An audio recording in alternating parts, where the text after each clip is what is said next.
In this chapter, we will use what we learned in the previous ones, such as adjusting entries and adjustments, in order to prepare a worksheet, which is basically a tool that the companies use to prepare adjusted trial balance and financial statements. Then we will talk about closing entries, and we will prepare post-closing trial balance. Then we will discuss the remaining steps in the accounting cycle, and we will talk about correcting entries, and finally we will end the chapter by discussing or by looking at the classified balance sheet, which is a little bit more detailed than the balance sheets that we have been studying so far. So to start with, the worksheet is basically a spreadsheet that is made up of multiple sets of columns. Each set of columns basically has two columns, one debit and one credit. And it is very important to remember that this is an optional tool that many companies use. However, it's not required to be used. And more importantly, this is not a permanent record. This is basically just a working tool that the companies use to prepare the adjusted trial balance and later on to prepare financial statements. And here it can also actually help management by providing them with information that is timelier, and by providing them with information that faster than waiting for regular reporting periods. And it is made up, like, in order to prepare the worksheet, the process is made up of 5 steps. We will talk about each one of them separately. And remember that this is just it's just a working tool. It's not a permanent record such as the ledger and the journal. This is how the worksheet looks like. Basically, it's a spreadsheet that is made up of 5 sets of columns, and each set of columns has 2 columns in it. So we have a column and a column for each one of them. And this is a 5-step process because in the first step we prepare the trial balance, then we add the adjustments and we enter the adjustments in the same way that we learned before. So the trial balance, we do it in the same way as we learned previously. It's exactly like before, and then we enter the adjustments. After that, we use the information from those 2 steps to prepare the adjusted trial balance, which is in turn used to get the information for the income statement and the balance sheet, the income and the balance sheet columns respectively.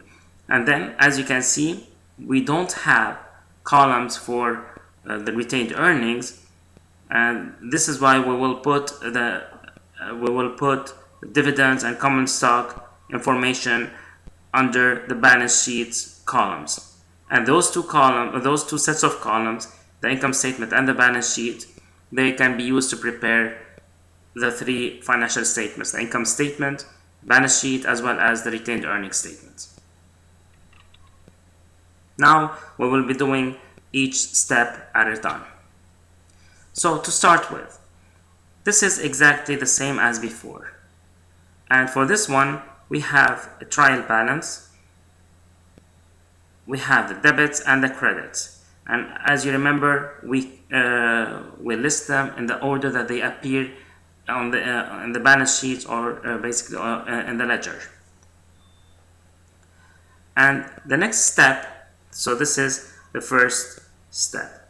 The next step would be to add or to include the adjustments. As you remember from previous, those were, for example, the adjustments. Usually they would tell you, for example, that at the end, for example, of the month, size and per 1,000. Now, what does that mean? That the supplies that were used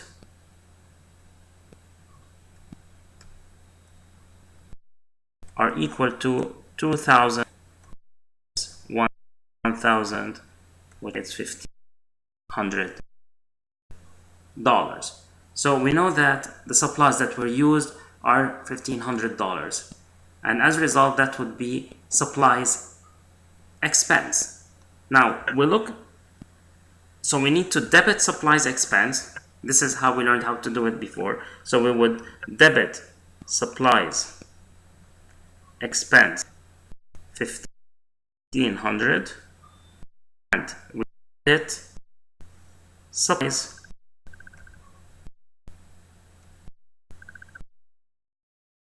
is how here. So the way to enter to make the adjustment, we look for supplies expense. When you don't find the account under the trial balance, we simply add it right after the total. So we come over here and we add it as supplies, and we know that we need it 1,500, so we put here under debit, and then we need to credit supplies 1,500, so we go to supplies and we credit it 1,500. Now because we have multiple adjusting entries, we think of that as if we have here, this is entry A, B, C, D, etc.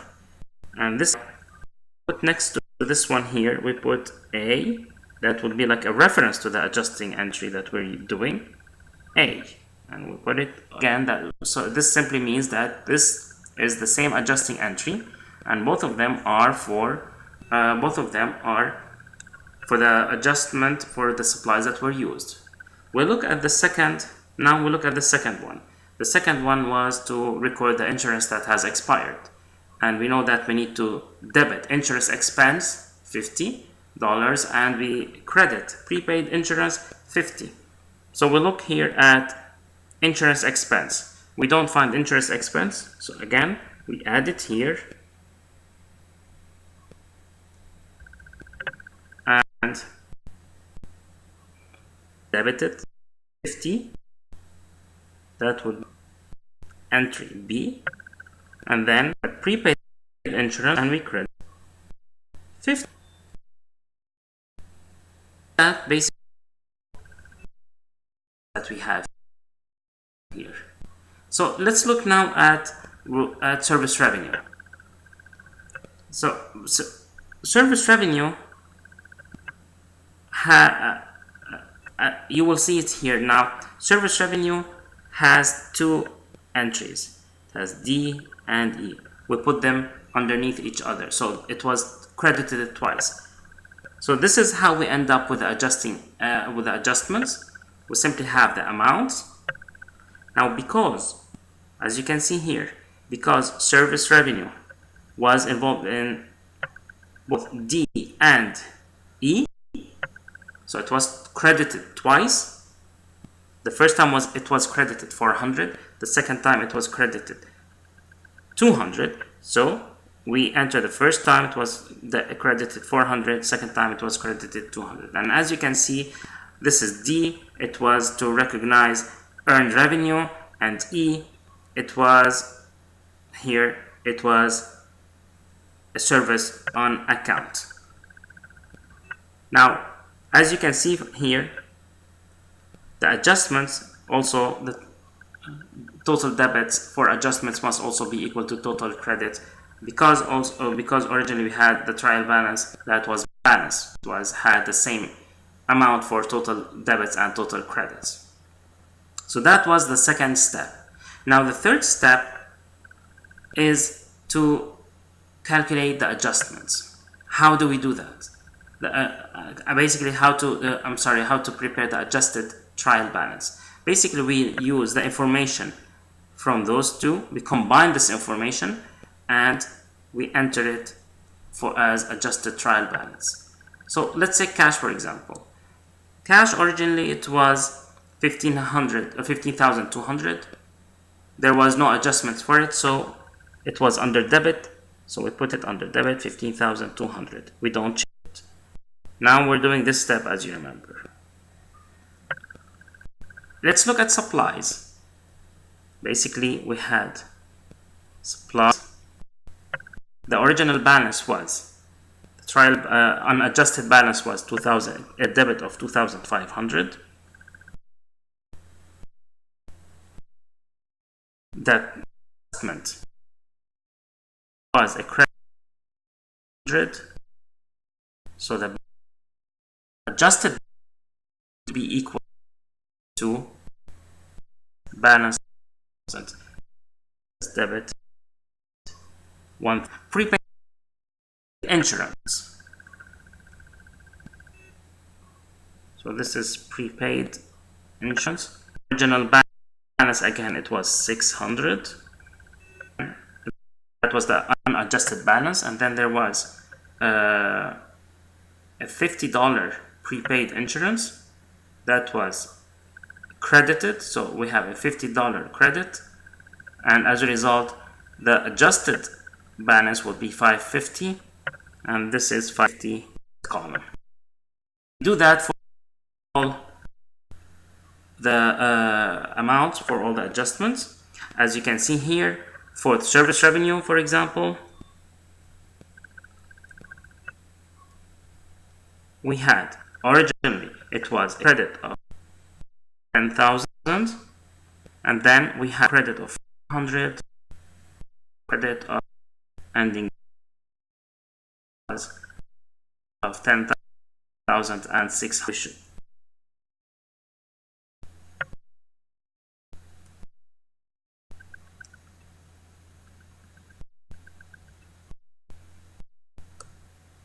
Here we get a credit balance of 10,600. This is the amount that can be found, and this is, as you can see here, again, the adjusted balance, the adjusted trial balance, balance at the end. So we have 30,190 for both total debits and total credits. Now, the next step is to take the information from the adjusted trial balance and enter it under the income statement columns. Now, as we remember, the accounts that go under the on the income statement are expenses and revenues. So in this case, let's start as usual with the revenues, and then we go with the expenses. Now, don't make the mistake of including unearned revenue. Unearned revenue, this one is a liability. This is not revenue. So do not include it on the income statement. It will actually go on the balance sheet. We start simply with taking the revenues and we put them in the same way if they were under debit column, we put them on the debit column. If they were under the credit column, we put them under the credit column. For example, let's start with, we start here, we find, okay, so we have service revenue, and we look only at the adjusted balance. So the adjusted balance is 10,600 under credit. So we put here 10,600. Then this is for the revenue. Then we start with the expenses. We have salaries and wages expense. It's 5,200. Rent expense is 900. Supplies expense is 1,500. Insurance expense is 50. Accumulated depreciation, the contract assets, so the balance sheet. Depreciation expense goes on income statement. And we have interest expense,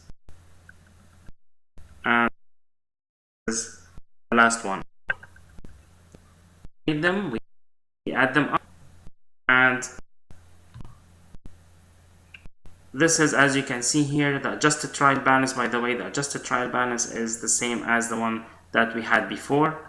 This is, and the red ones, they simply mean that those were adjusted balances. As you can see here, we added those. This is what we were doing, and we have the total and expenses. Now, ones we don't do, they don't necessarily have to be equal. Usually they're not, because the difference between the two would be what? The difference between revenues and expenses would be actually either net income or net loss. In this case, because we have more revenues than expenses, so the credits are greater than the debits, we actually have a net income. In this case, the net income would go under on the debit column of the income statement. So net income would be here.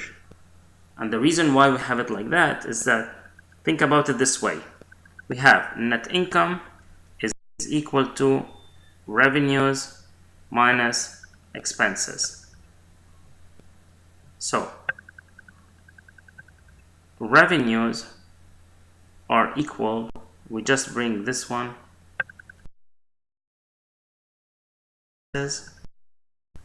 plus here must be those two together.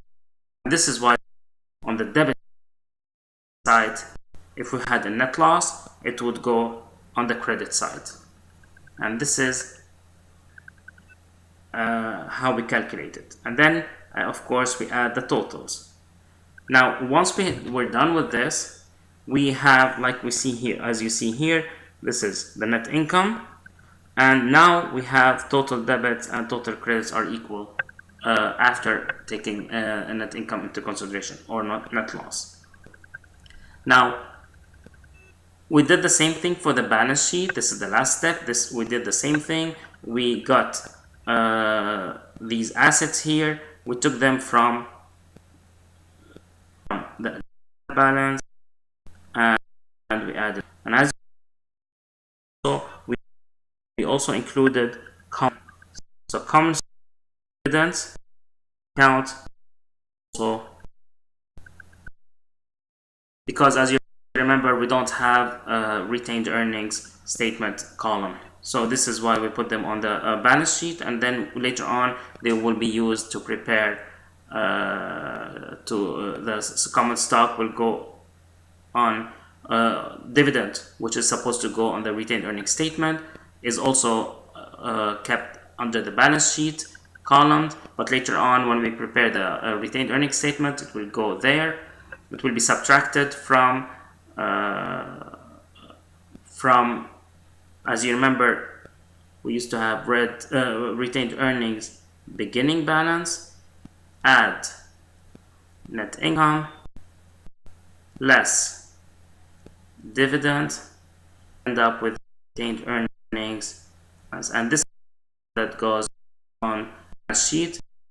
For the other part of the for the other part of the stockholders equity section on the balance sheet, we have the common stock amount. As you can see, we don't include any revenues or expenses because they were included under the income statement. We have the liabilities and the assets and the liabilities, and then we have also this equity accounts, which are common stock, and in this case it's the dividend, because it will be used later on to calculate retained earnings. Now, as you notice here, we also include the net income on the balance sheet, because again those two are needed to prepare the retained earnings one and the dividend to prepare it. Go on the credit side of the balance sheet, because net income increases stockholders equity, and as a result we put it on the credit side. Here it is important to notice that, because the credit in the balance sheet column, it indicates the increase in stockholders equity resulting from the net income. So in this case, net income is shown on a worksheet in the income statement debit column only, the balance sheet debit column only, income statement credit column and balance sheet debit column, income statement debit column and balance sheet credit column. It's the last one. The net loss, however, it would be the other way around. At that point, if we had here a net loss, we would have net loss here and here. So the net loss would be on the credit side of the income statement, because it would be needed to balance the revenues and the expenses. And on the other side, it will be on the debit side, because it will be decreasing stockholders' equity.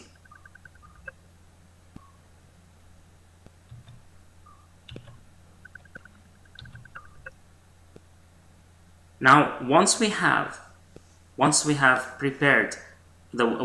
done with the worksheet, it becomes very easy to prepare the financial statements. We have the income statement can be prepared from the income statement columns. We have the revenues and the expenses.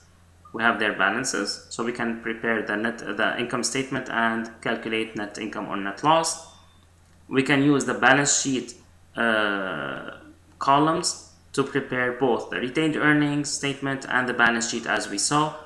And we also have on those columns, as you remember, we had the dividends, we had net income, and we could easily calculate retained earnings from that one. And then we use this information with the common stock along with assets and liabilities to prepare the balance sheet. Usually the companies, they prepare the financial statements when they use the worksheet, they prepare the financial statements before journalizing and posting the adjusting entries. And this is how the income statement would look like. As you can see, we have here the revenues and the expenses. And this is the same number that we found at the end on the worksheet. Retained earnings, again, this is here considering that it considers that the company was newly formed. Basically, this is why the retained earnings from previous month, it was 0. For the next month, for example, for the retained earnings statement and for the month ended November 30th, the retained earnings beginning of the month would be this amount. So the ending balance of this month will be the beginning balance of the next month. And finally, we prepare the balance sheet using the assets, liabilities, and stockholders' equity. We needed this amount that we calculated in the retained earnings statement, as well as the common stock, and that would give us total liabilities and stockholders' equity, which should be equal to total assets. Remember that the accounting equation must hold at all times. Once the worksheet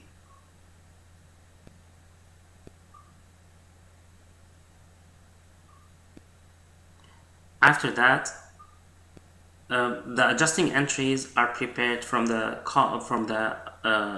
second set of columns, which are the adjustments. You just convert them from this worksheet style to regular adjusting entries, and then they are journalized and posted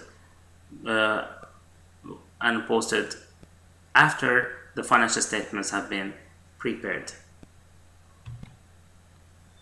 Let's look at this one and see where each account goes. So Susan Albee is preparing a worksheet. Explain to Susan how she should extend the following adjusted trial balance accounts to the financial statement columns of the worksheet. So the cash, does it go on the income statement columns or balance sheet columns, and is it the debit column or the credit column. So the cash goes on the balance sheet and the debit column. Accumulated depreciation, remember that this is a contra asset account. As a result, it's a credit account and it goes on the balance sheet but on the credit column. Accounts payable is a liability. It goes to the balance sheet under the credit column. The dividends is an equity account. It goes on the balance sheet and the debit column. Service revenue goes on the credit column of the income statement. And salaries and wages expense is an expense. Expenses are debit accounts that go on the income statement.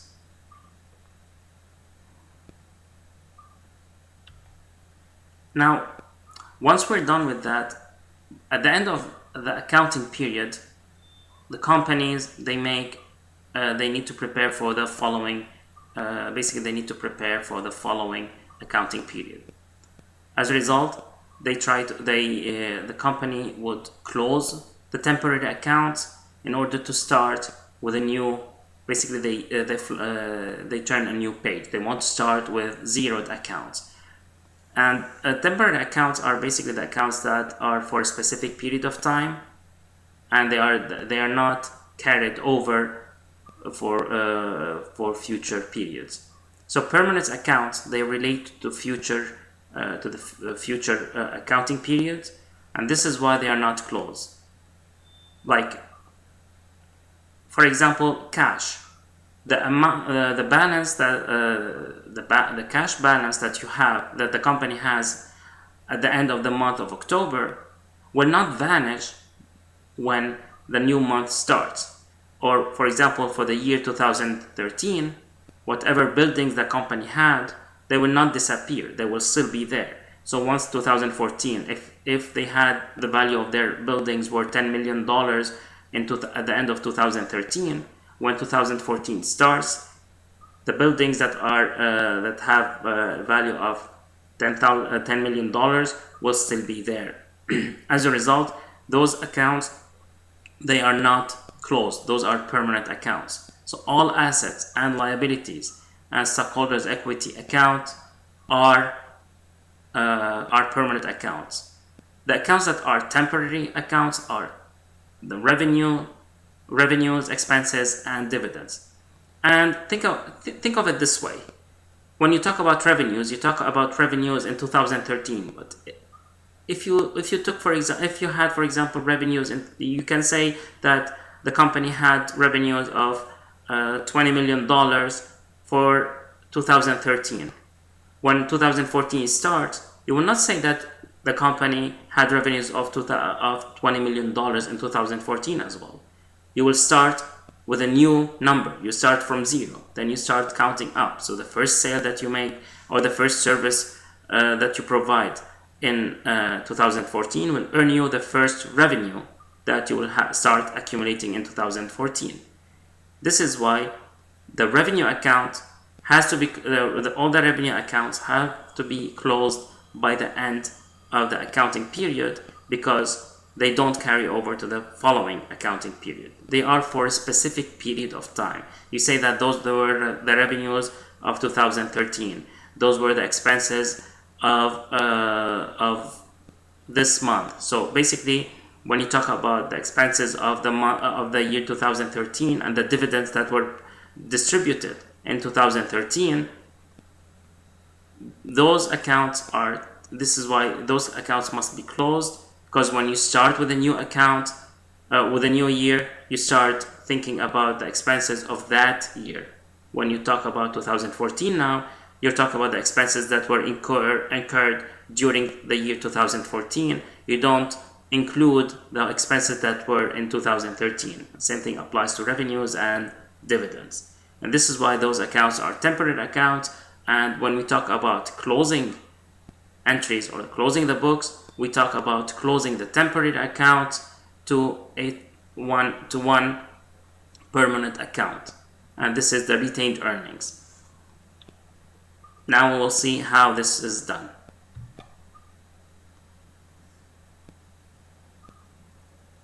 So the idea behind closing entries is to produce zero balance for all the temporary accounts. So every temporary account, which usually would contain data for the entire year, like you have revenues for the entire year, you have expenses for the entire year.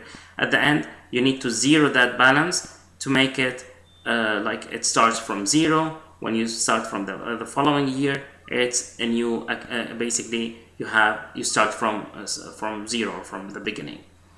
And the idea here also is that the closing entries, they transfer the net income or the net loss, as well as the dividends that were paid, to the retained earnings.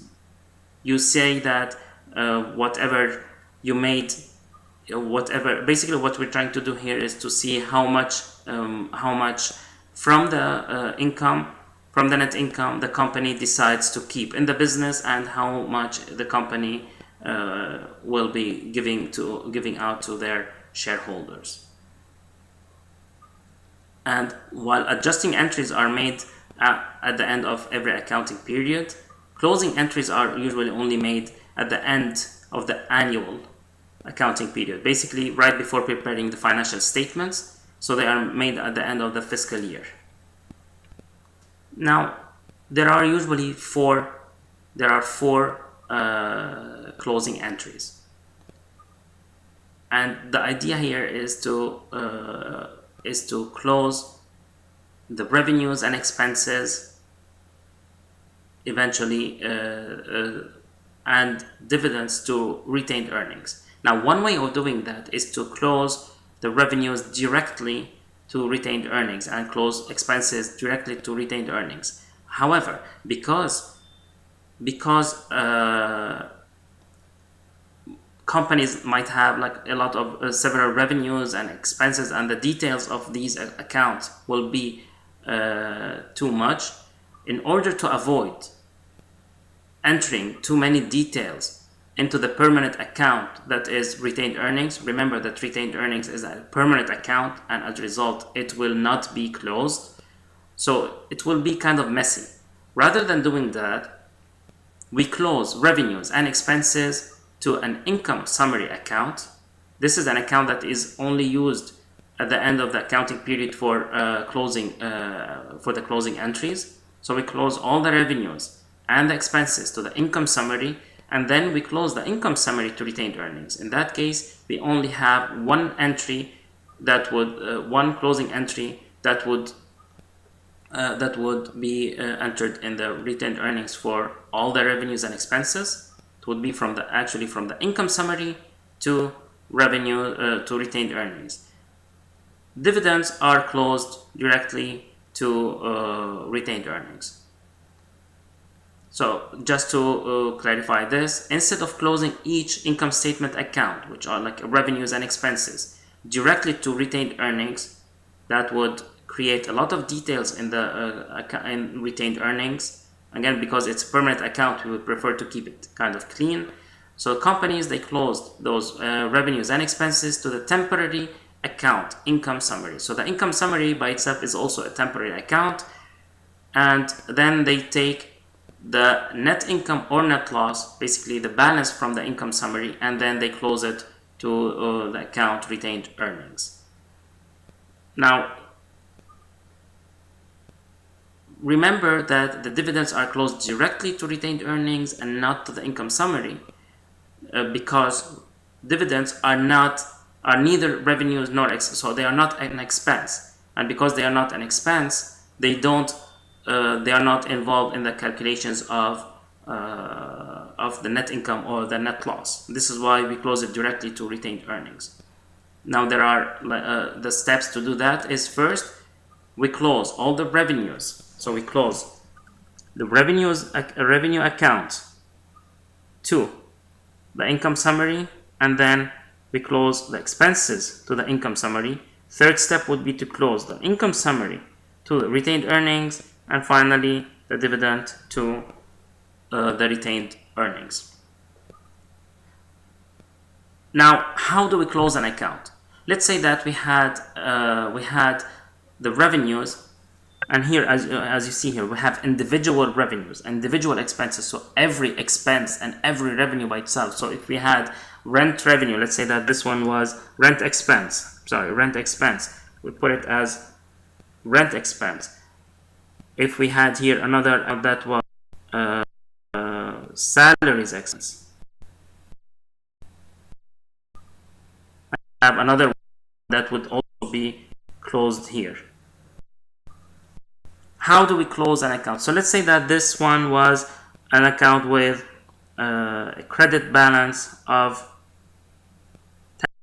10,000. Now, if you want to make this balance zero, what do we do?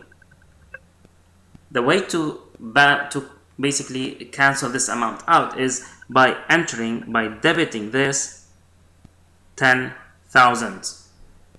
So when we debit this 10,000, the ending balance will be 10,000 minus 10,000, and that's 0. Now, because we debited the revenues 10,000, we credit income summary 10,000. The idea here is that originally we had 10,000. So what did we do? We included those two. So we had a credit of 10,000. So what did we also added a debit 1,000.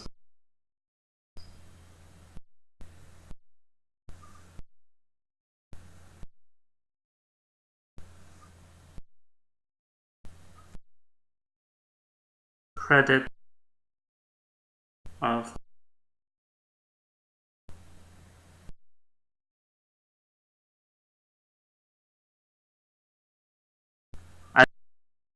say this one, the one income, this is the revenue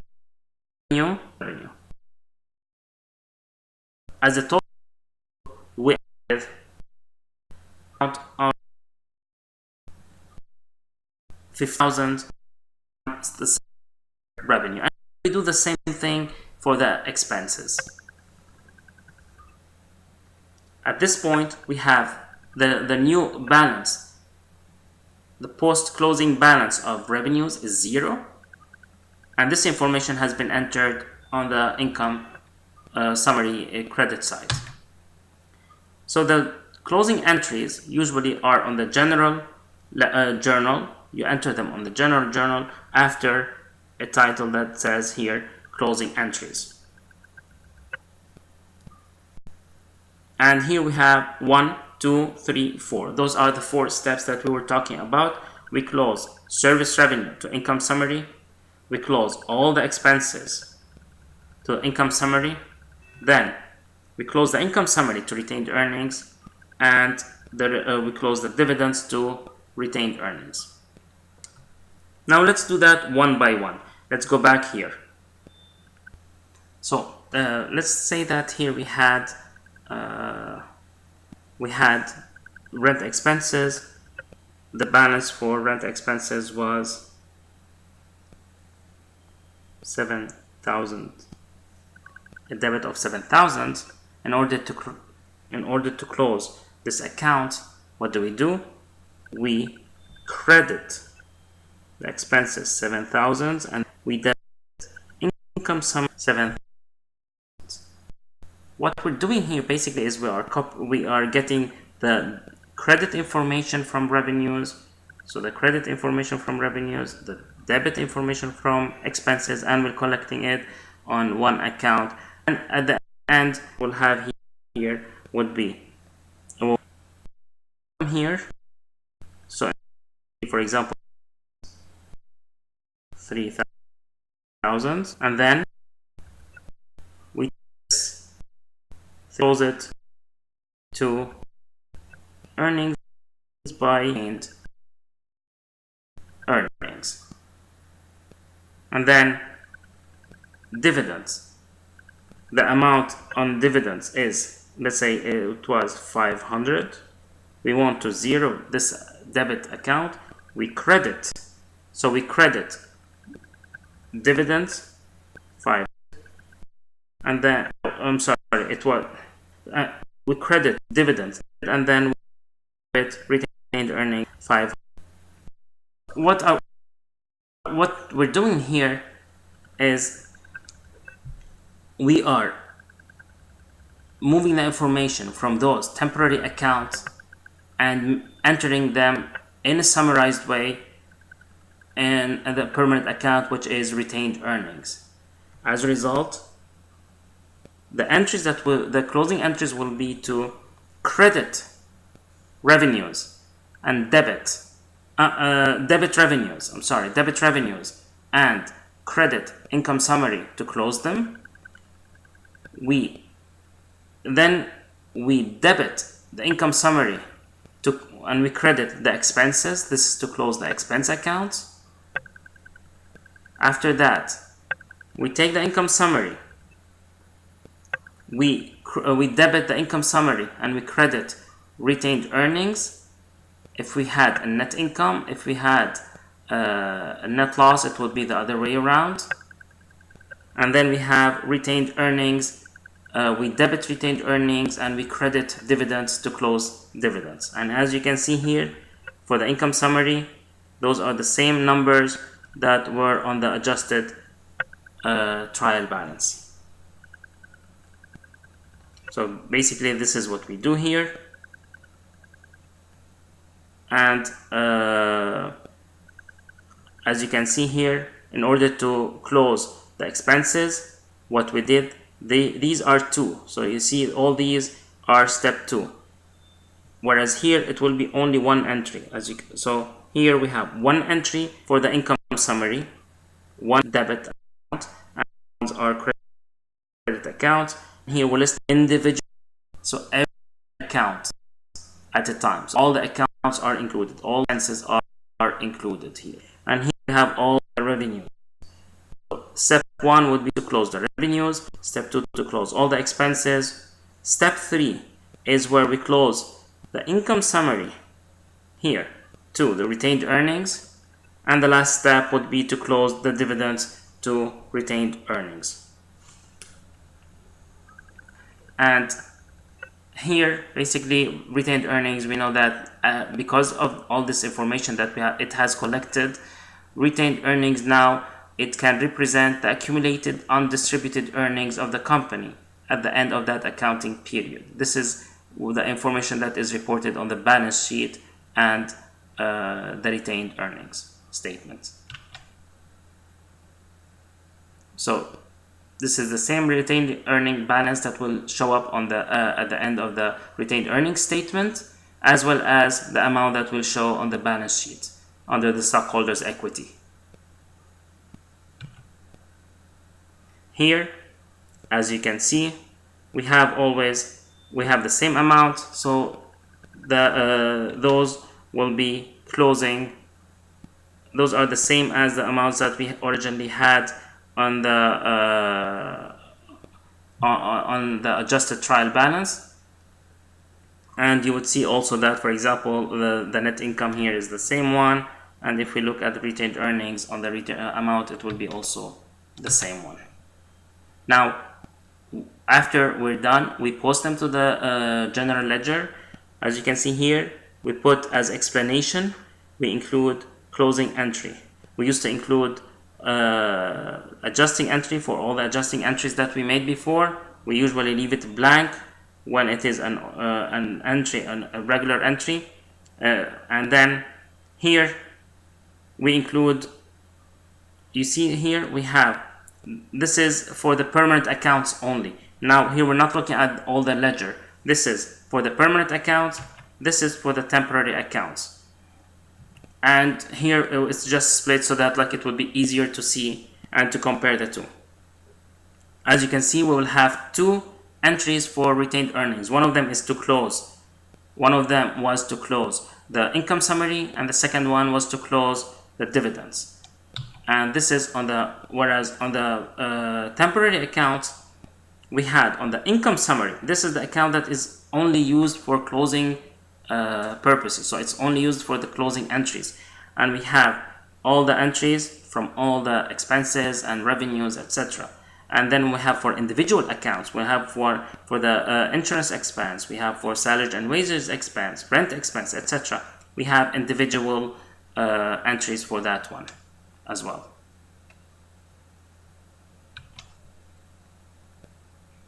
Now, so the worksheet for Hancock Company shows the following in the financial statement columns. We had dividends of $15,000. We had common stock $42,000, and net income was $18,000. Now we need to prepare the closing entries at December 31st. So we need to do the four steps. The first one, here they give us the net income, which is basically same as the income amount as it would figure on the income summary. So we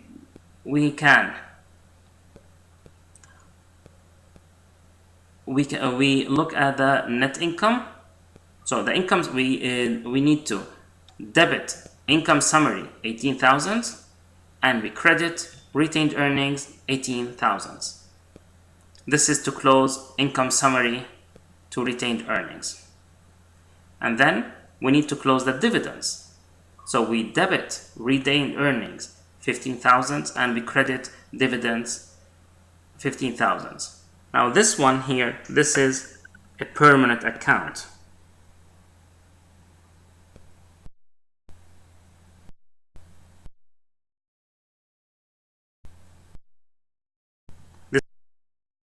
This is why enter in the closing entries.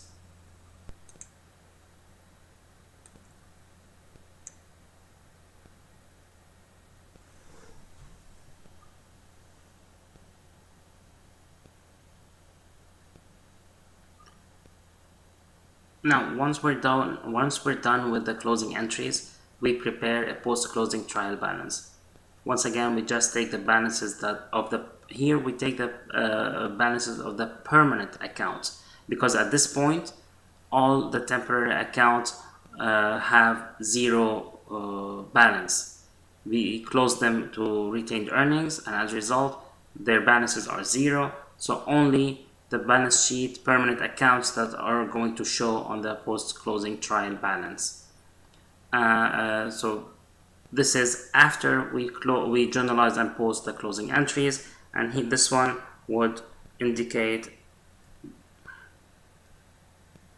this one here shows the equality of the debits and credits for the permanent accounts.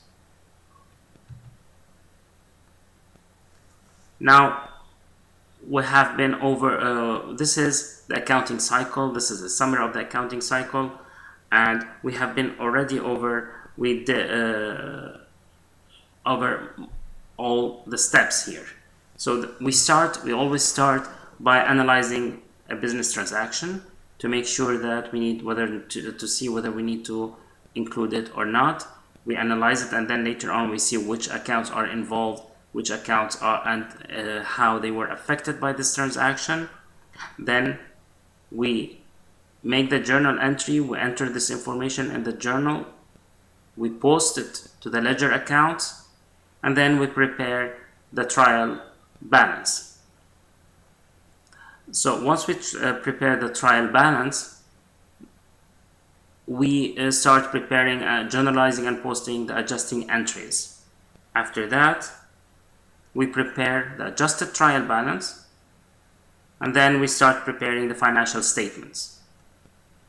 The last three steps are related to the closing. The last two steps, are related to the closing entries. So first we journalize and post the closing entries, and then we prepare the post-closing trial balance. This is the last step of the accounting cycle, and then it goes again for this next accounting cycle. Now, the first three steps, they occur daily. This is whenever we have a transaction, whenever we have an event, basically we have to make a journal entry. We analyze the transaction, we journalize it, and then we post it to the ledger accounts. Steps 4 through 7. This is like when we prepare the trial balance, preparing the trial balance, adjusting entries and adjusted trial balance, and the preparation of financial statements. Those, they happen periodically. Basically, could be monthly, quarterly, annually. It depends on the based on the accounting period. And then we have the last 2 steps. Those, they happen at the end of the annual accounting period. So this is at the end of the accounting period, annual accounting period. We prepare the closing entries, we journalize them and post them, and then we prepare the post-closing trial balance. Now, we will also now talk about the correcting entries. Those are not like adjusting entries. So the adjusting entries, they are required, and they are an important part of the accounting cycle. Correcting entries are necessary only when there are mistakes or when the errors are found. So whenever, if our records are error-free, we do not need to include correcting entries. And another difference between those, between correcting entries and adjusting entries, is that adjusting entries are made only at the end of the accounting period, whereas correcting entries, they must be made as soon as the error was discovered. This is why those ones are usually posted before closing entries. Let's take this example. On May 10th, Mercato company journalized and posted a $50 cash collection on account from a customer as a debit to cash, $50, and credit to service revenue, $50. The company discovered the error on May 20 when the customer paid the remaining balance in full. Now, the transaction, it was the way it was entered, it was the company debited cash $50 and credited service revenue $50. Now this is incorrect because it was actually collection on account, and when we talk about collection on account, it means that we collected a receivable. So the correct entry is supposed to be cash should be debited $50 and accounts receivable should be credited $50. So in this case, the correcting entry should fix this. It should. The cash was not wrong. The one that was wrong was service revenue. So what do? It was credited. We need to basically reverse this effect. So we credit, it was credited $50. Now we need to debit service revenue $50. So we debit service revenue $50 and we credit accounts receivable $50. Now this should be made on May 20th because the error was discovered on May 20th. We don't wait until the end of the accounting period to do that. Another way of doing that was originally to basically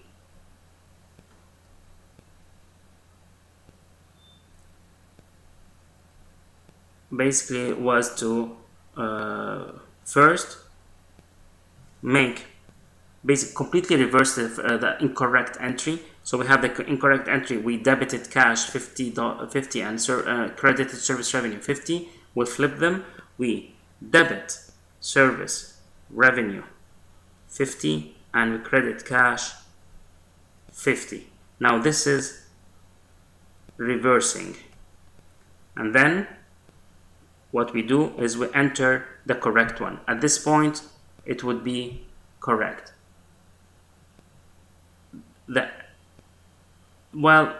This is, in a way, the problem with this one is that it's not actually a problem, but it's simply that now we have two transactions rather than just having this one correcting entry. So you would have two rather than one entry to fix this error. This one is a different, this is a second case. So in the first case, the amount was credited to a different, to the wrong account. It was credited to revenue rather than crediting the amount to account receivable. And the second one here, this is a different case. On May 18th, Mercato purchased on account equipment costing $450. The transaction was generalized and posted as a debit to equipment $45 and a credit to accounts payable $45. Now the accounts are correct. What is not correct is the amount. So the correct entry was supposed to be equipment and debited $450 and accounts payable, it should have been credited $450. Now the way to fix that is to, again, what do we need to do to equipment to make it right? We need to increase the amount by 405. So we debit equipment 405 in this case, and we credit accounts payable 405. Once again, we could have also reversed the entry. So we know that the correct one was supposed to be equipment debited 450 and accounts payable credited 450. So what do we do for this one? We reverse it by basically flip it. So we debit accounts payable 45 and credit equipment 45. That one would cancel each other, and at this point we simply make the new correct one. Both ways work, both of them are correct. Sometimes you are asked for let's say for the exam or for the purpose of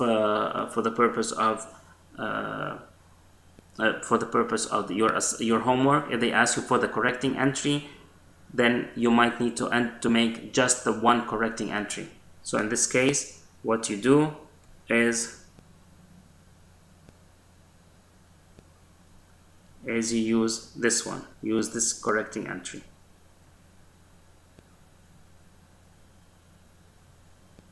You use the where you debit equipment 405 and credit accounts payable 405. Actually, you can do it, you can, from those two, from the reversing one and the correct one, you can actually come to the right amount. So you can do it this way and then combine them. So in this case, what did you have? We will have, so we have here equipment. The incorrect entry was 45, and we know that the balance at the end is supposed to be 450 because this is the correct amount.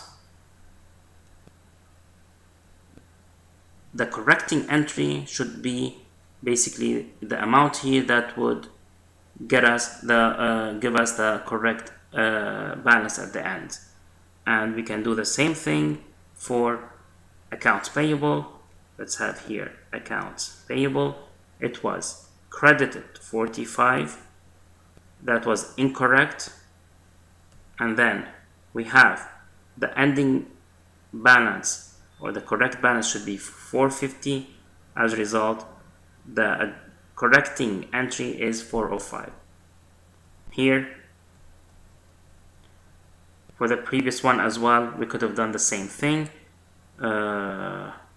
We could have, rather than reversing it and making the right one, so for here, rather than making just one correcting entry, we could have reversed it, and to double check, we can have, for example, the incorrect entry was for cash was correct. The cash was correct, so we didn't need to actually, but let's do it also. So we have 50, and the correct balance is supposed to be also 50, so we don't need to adjust for this one.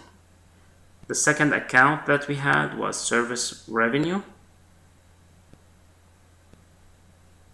So service revenue was credited 50, but the ending balance should be 0 because it should not have been here involved. So we need to debit it. Let's use this one here.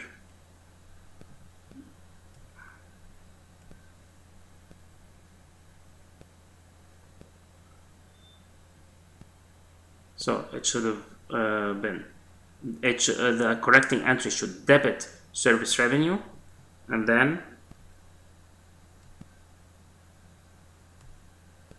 we still have the last one, which is the correct one, which it was collection on account. That would be accounts receivable.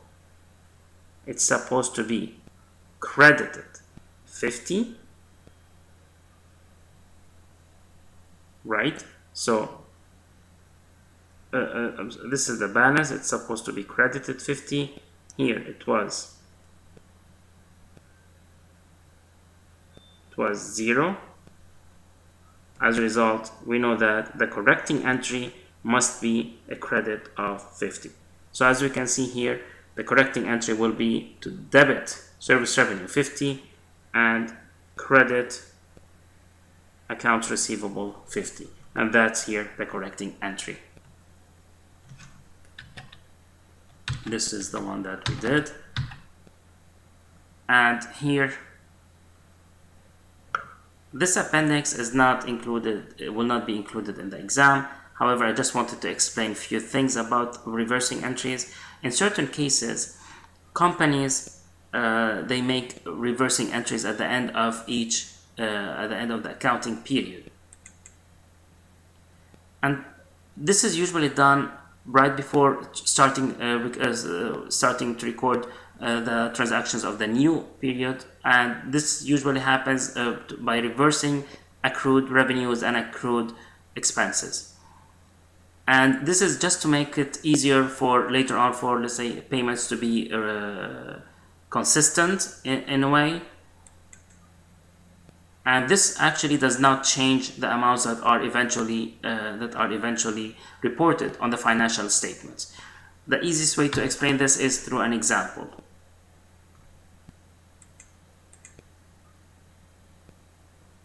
So let's take the example of the salaries expense that we discussed before when we for Pioneer Advertising Agency, when we had 3 working days from the month of October that were to be paid in on November 9th. So on October 26th, that was the Pioneer pays $4,000 of salaries earned between October 15th and October 26th. So on October 26th, we make a regular journal entry. This is where we paid in cash, this is where the company paid in cash.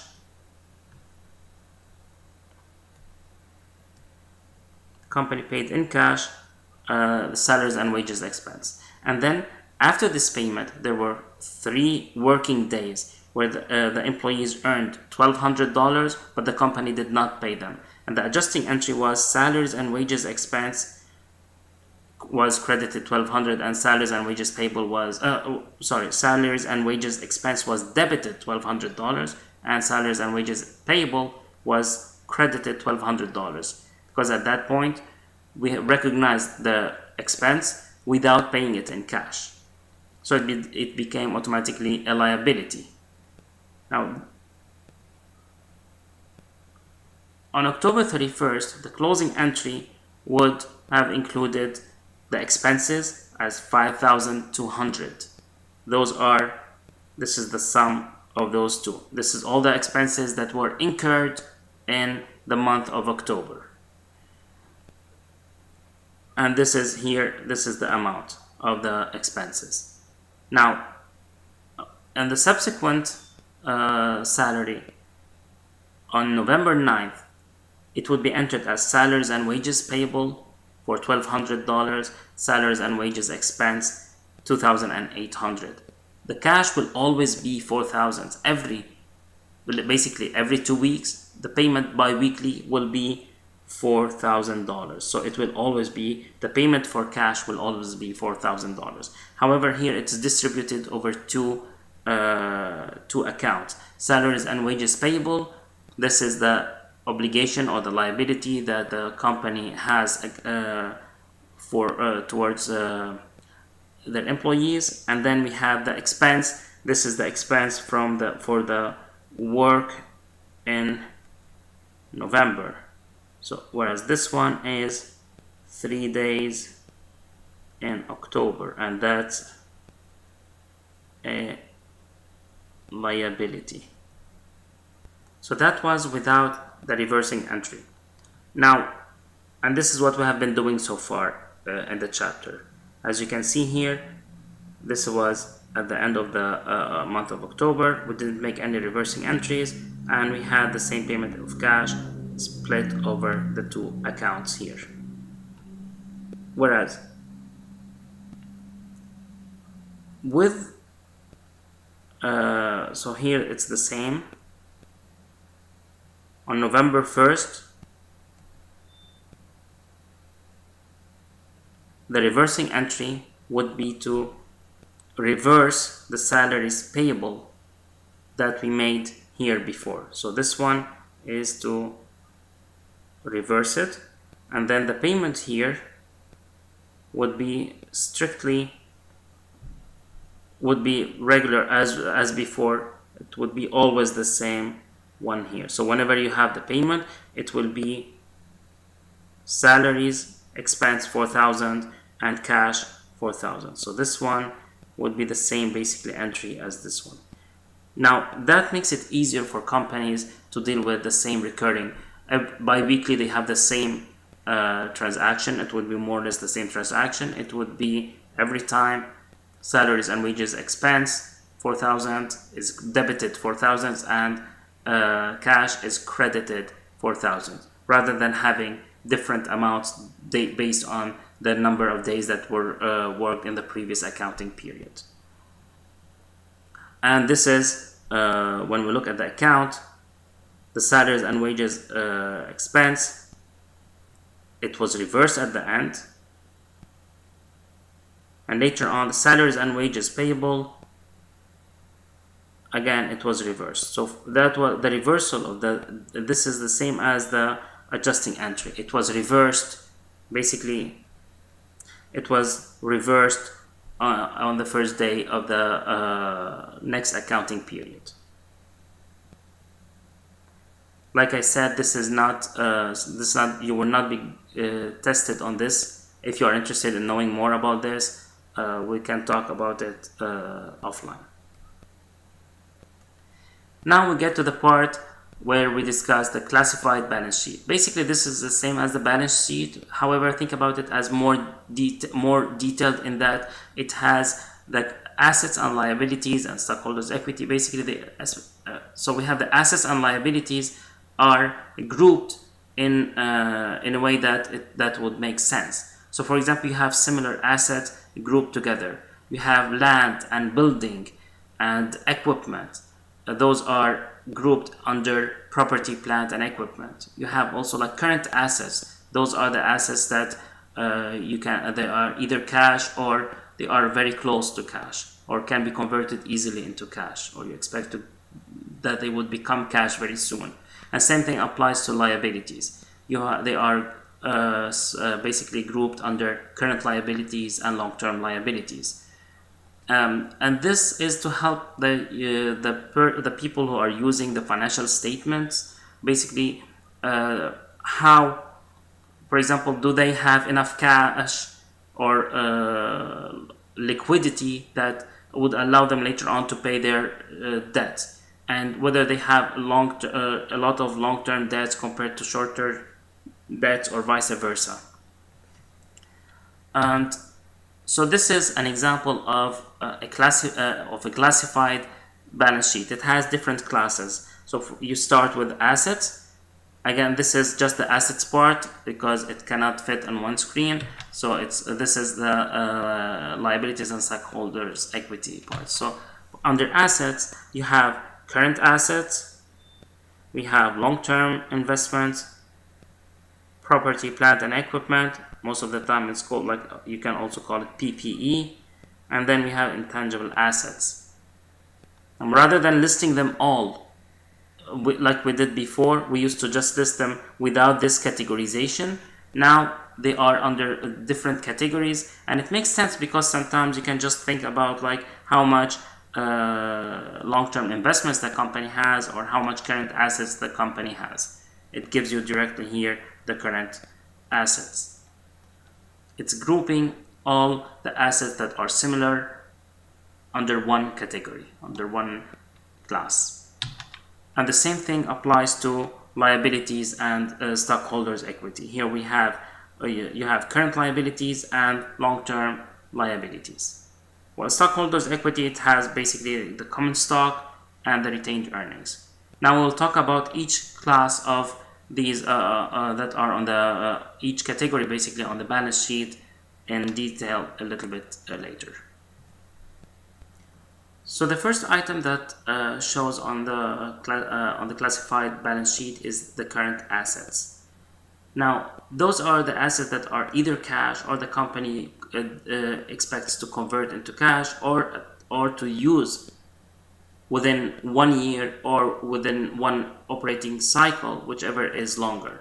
And when we talk about operating cycle, this is from the moment where the company purchases the inventory until and then they sell the item, etc., until they actually collect the cash from the customer. This is the whole thing is called operating cycle, and for most companies the operating cycle is shorter than 1 year. However, there are certain companies like airline, like the companies that like Boeing, for example, or Airbus, who manufacture planes. For them, the operating cycle is longer than 1 year. As far as we are concerned, unless otherwise stated, we always assume that the operating cycle is shorter than 1 year, and as a result, current assets are the assets that are cash or will be converted into cash or will be used up within 1 year. And in general, current assets are very important because they help us also, they help the users see whether the company or evaluate the company's short-term debt paying ability. They can enable the users to see whether the company can pay their debts that they need to pay soon, which is to mean current liabilities. So this is how it looks. Usually the current assets are listed in the order that they are expected to be converted into cash. So you always start with cash and cash equivalents, or cash equivalents. Then you have short-term investments, you have the receivables, inventory, prepaid expenses, etc. So you expect, for example, prepaid expenses to take longer than inventory to become cash. Inventories at the same time, they take longer to become cash than accounts receivable, because accounts receivable is a sale or a service that has already been provided. Whereas inventories, they first need to be sold, and then later on they become either accounts receivable or they be converted into cash. But accounts receivable are expected to be collected first. Now, the second item would be basically long-term investments. Those are investments in bonds and stocks from other companies or from let's say the government, and those also they include investments in buildings and land, etc., that the company does not use for their operating activities. This is very important. They don't use those lands and buildings in order to run their business. If they do, that becomes property, plant, and equipment. But when they buy a building with the intention of selling it later on, or a land, and they use it as an investment to sell later on or to use for something else, not to run their business, but to trade, that would be a long-term investment.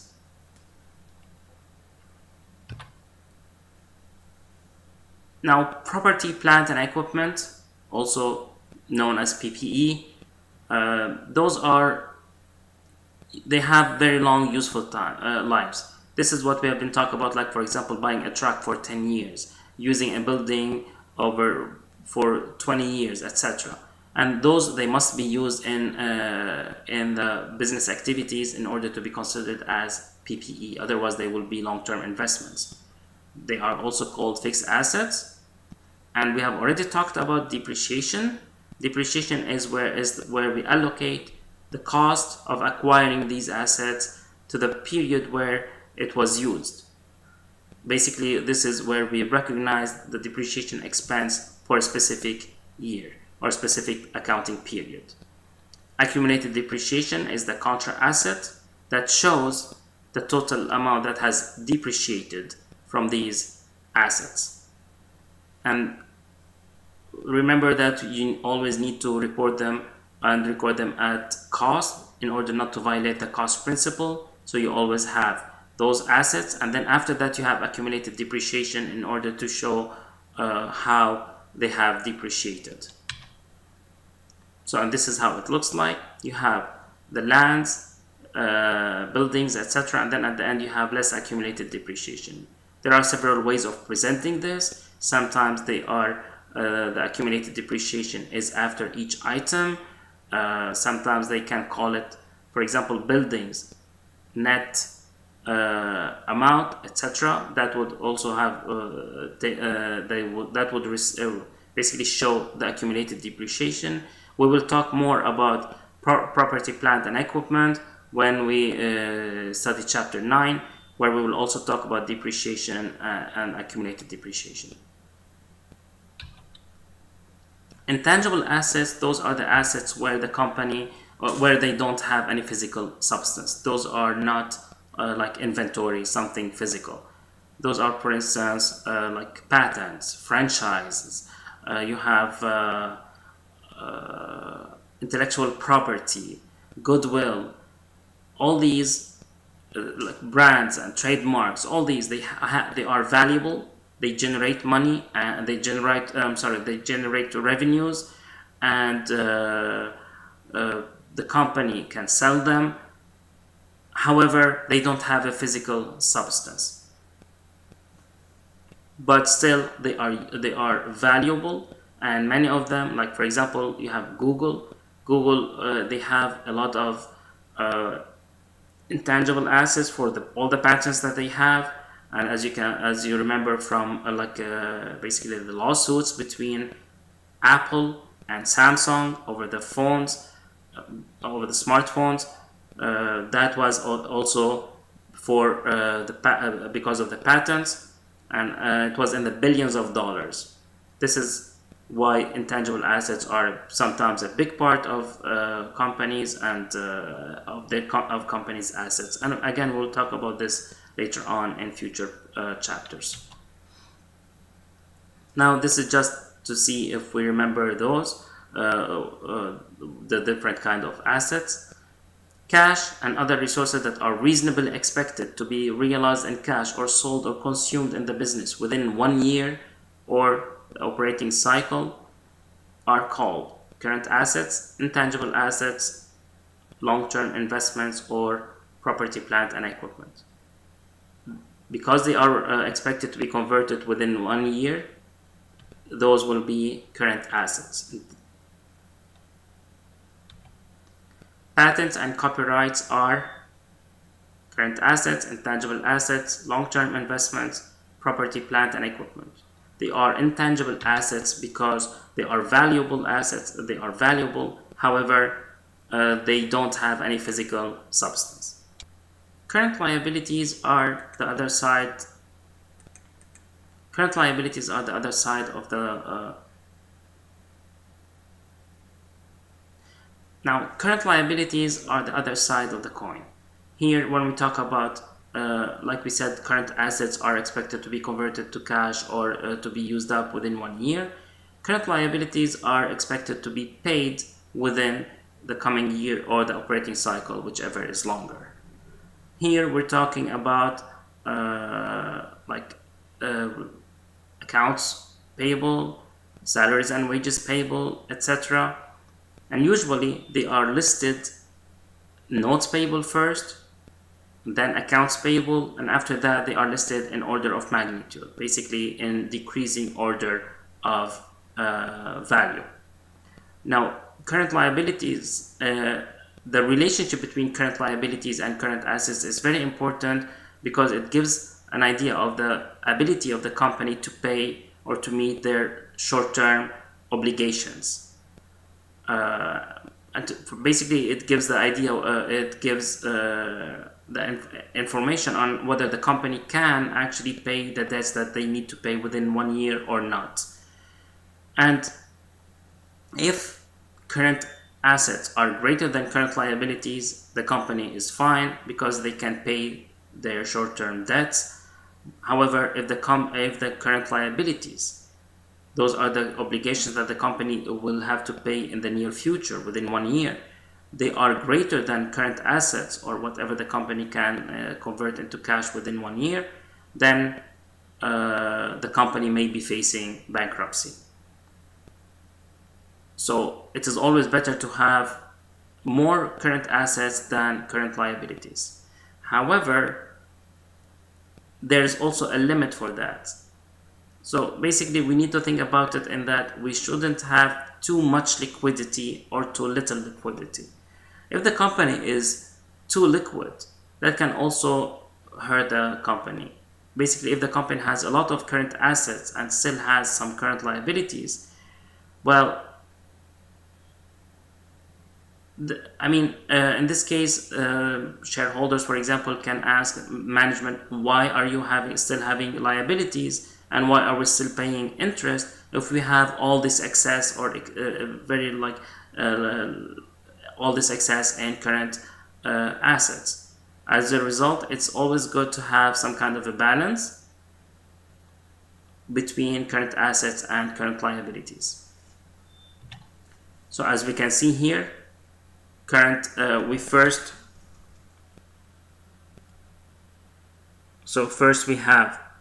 we list the notes payable, accounts payable, and then in order of magnitude.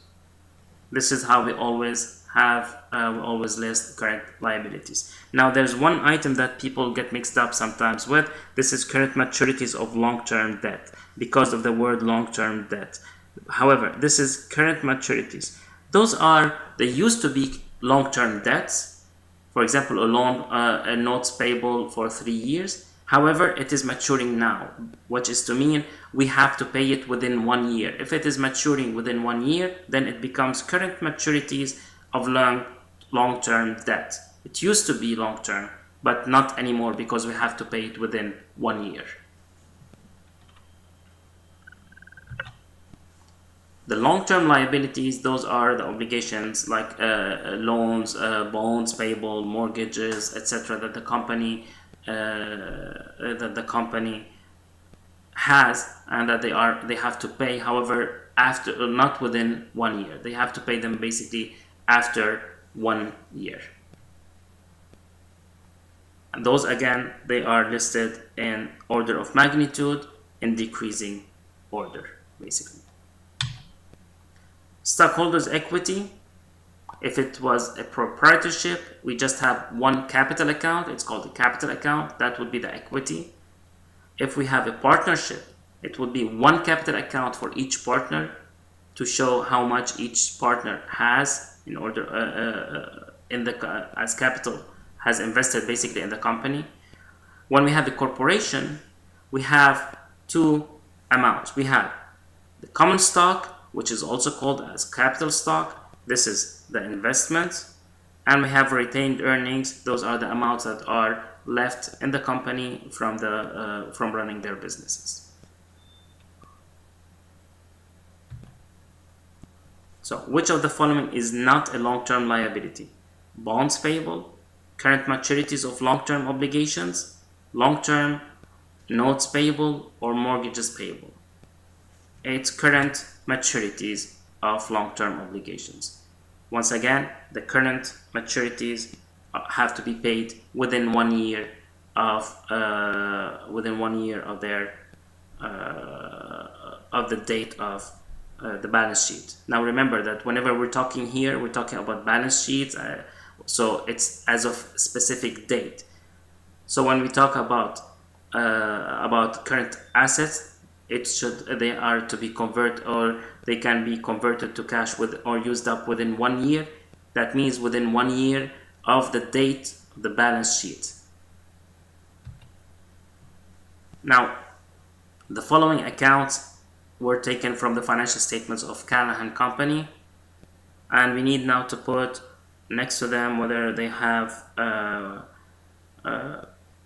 where it appears on the balance sheet under current assets, current liabilities, etc.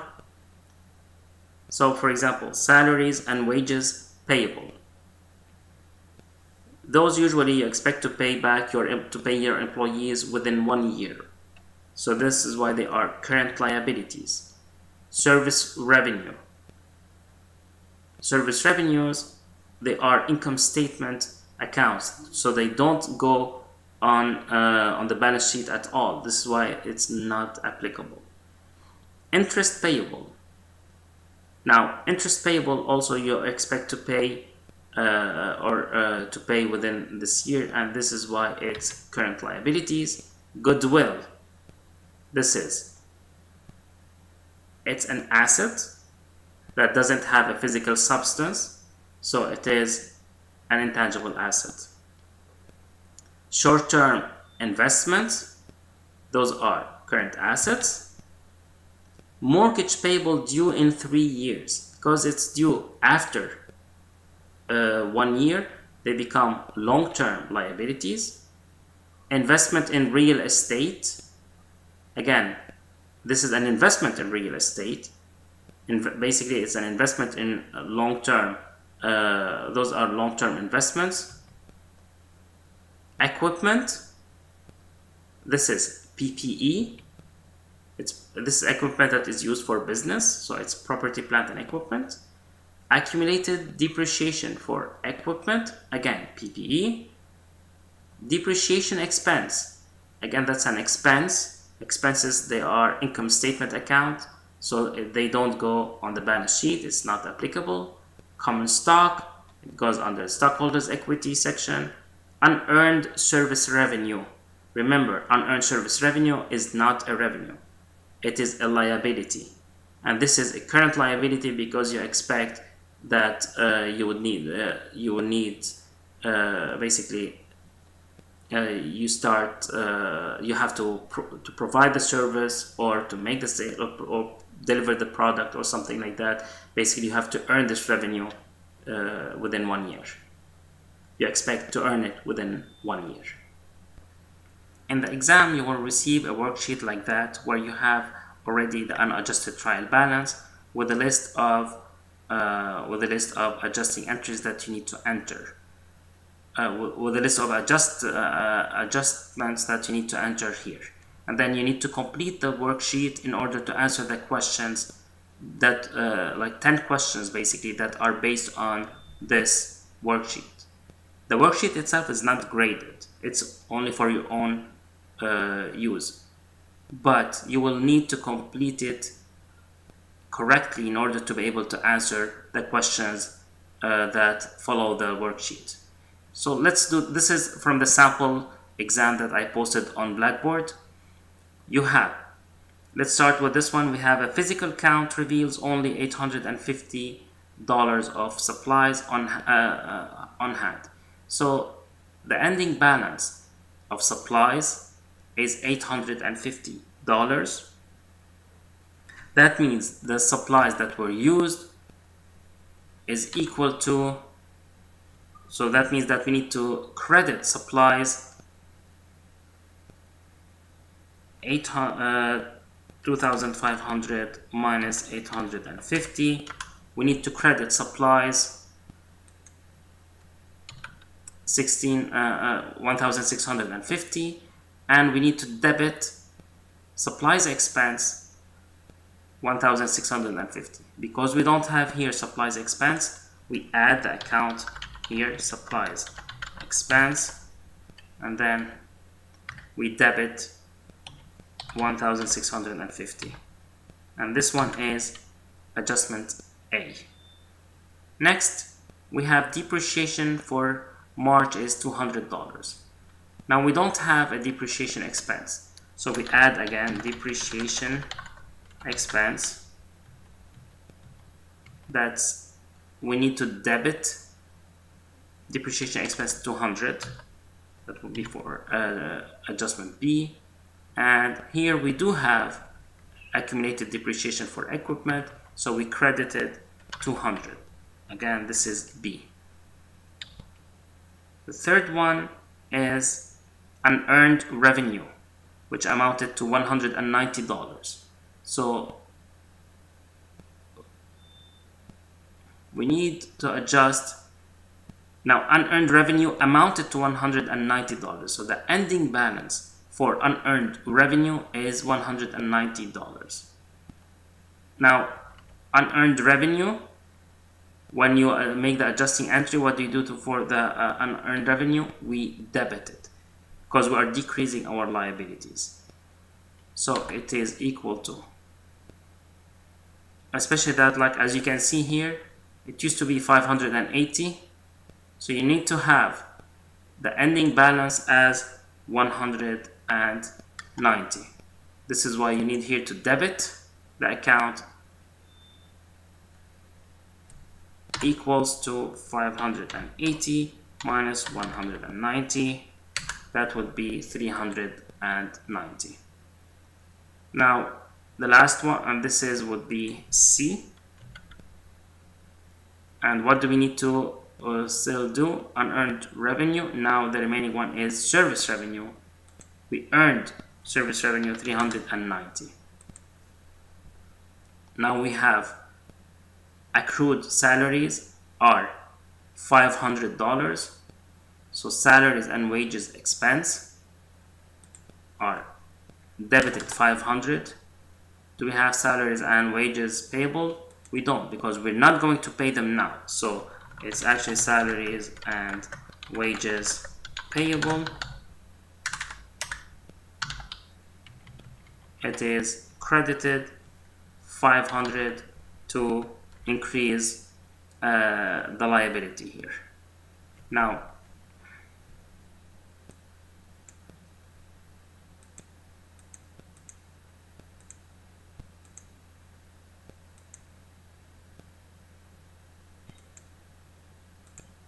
here we can have here the sum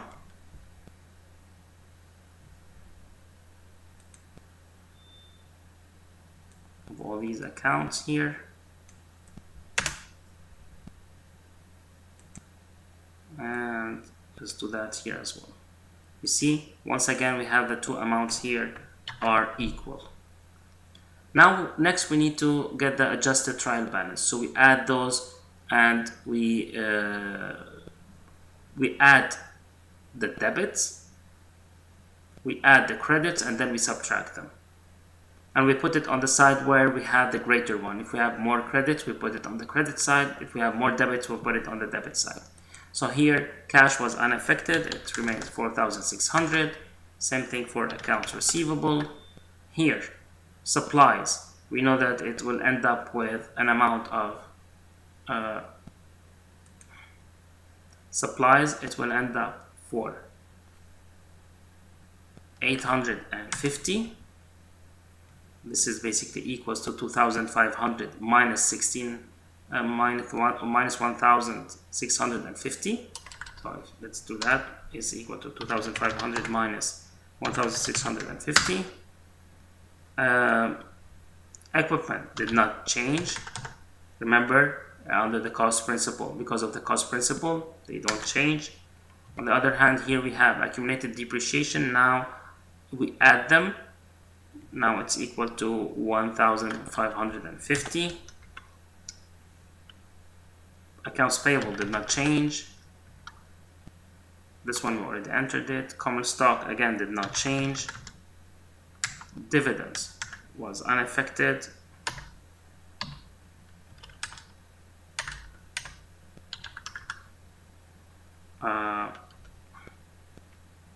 Service revenue, we add them because both of them are credit, so it's 7,690.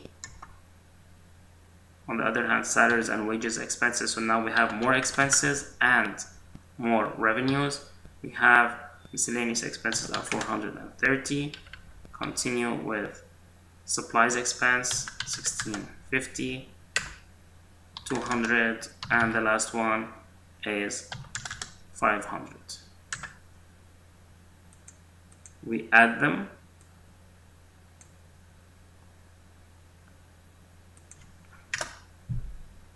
And by the way, here we had C, no, that was D,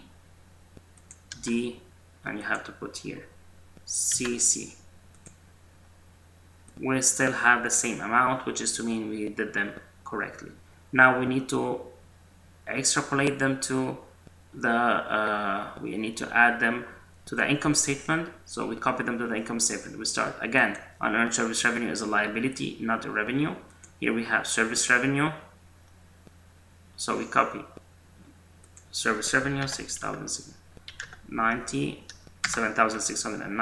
expenses 1,700, expenses 430, and then we have expenses 1,650, depreciation expense 200, and this is it. Here we add them. As you can see, the difference between the two will be here minus this one. That would be net income. So here we have totals, and then we have here net income, because the credit, because here we have more revenues than expenses.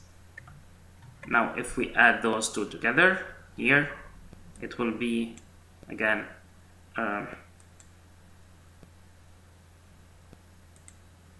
so we add them here, those two, and those two are now equal here.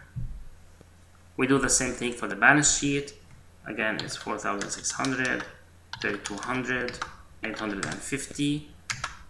Equipment, we have accumulated depreciation. We have accounts payable. Unearned service revenue is 190. Common stock is 12,900. And then we have dividends. It is a debit of 1,200. Remember that those we don't add them.